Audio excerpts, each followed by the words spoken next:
By the late 1960s, the Vietnam War had ignited a fierce wave of protests across America. Thousands of young people flooded the streets, demanding peace, challenging authority, and shaking the foundations of American society. But to powerful intelligence agencies within the government, this growing anti war sentiment wasn't just convenient, it was dangerous. In response, secret programs were launched to infiltrate, disrupt, and discredit these activists. They sought to control the narrative by any means necessary. Then, in 1969, seemingly out of nowhere, a series of brutal, high profile murders stunned the nation, committed by Charles Manson and his followers. His crimes horrified the public. But what if they weren't just senseless acts of violence? What if they were part of something bigger, a coordinated effort to destroy the counterculture and silence a generation? By the late 1960s, America was in turmoil. The Vietnam War raged on, and across the country, young people and marginalized communities were rising up in protest.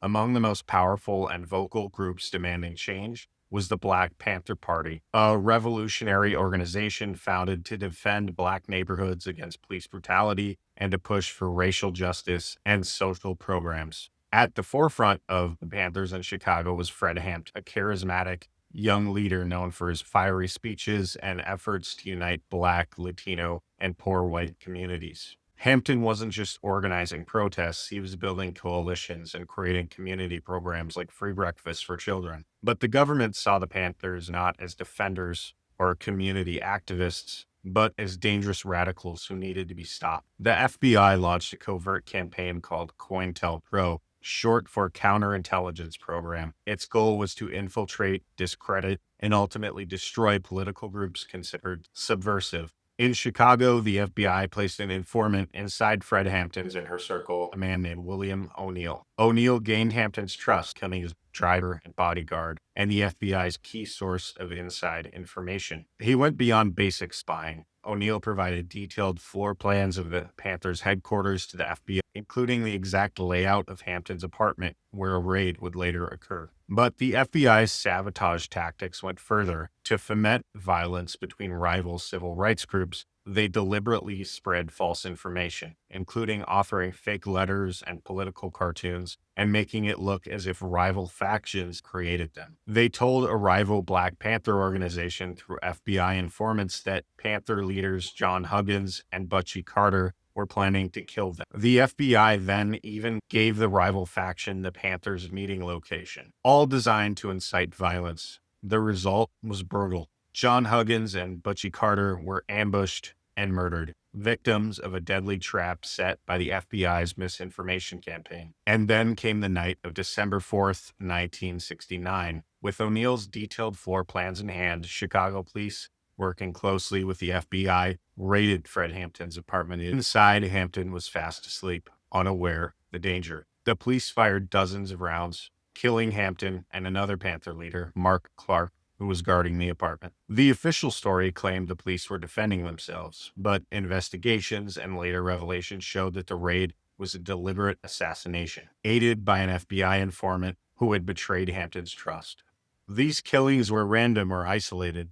They were part of a cold, calculated campaign to silence dissenting voices and crush political dissent. While the FBI was targeting civil rights leaders and Black revolutionary groups through COINTELPRO, the CIA was running its own secret domestic operation, Operation Chaos. Officially, the CIA wasn't supposed to operate on U.S. soil. Its mandate was foreign intelligence, not domestic surveillance. But by the late 1960s, that line had already begun to blur. As the anti-war movement swelled in numbers and influence, intelligence agencies increasingly viewed domestic dissent as a threat to national security. And so, Operation Chaos was born. Its mission? To identify and monitor any possible foreign influence on the anti-war and counterculture movements. But in practice, the CIA wasn't just looking for Soviet agents, they were spying on Americans. Thousands of them. Under Chaos, the CIA created secret files on over 7,000 U.S. citizens and hundreds of organizations. They weren't just spies or saboteurs, they were students, activists, journalists, professors, musicians. Anyone who challenged the war, questioned the government, or aligned with counterculture became a target. And it wasn't just passive surveillance. In some cases, the CIA worked with local police and other agencies to disrupt organizing efforts, sabotaging meetings, provoking infighting, and planting disinformation. Their goal wasn't to just watch these movements, it was to break them apart from within. To the public, the hippie movement may have seemed like little more than tie-dye shirts and psychedelic music, but to the intelligence community, it was a battlefield. And the minds of America's youth were the prize. The government feared what this generation represented, a population disillusioned with war, sick of authority, and increasingly united across lines of race and class. It was a cultural revolution, and one that institutions of power saw as dangerous. But what if that fear drove them to more than just surveillance?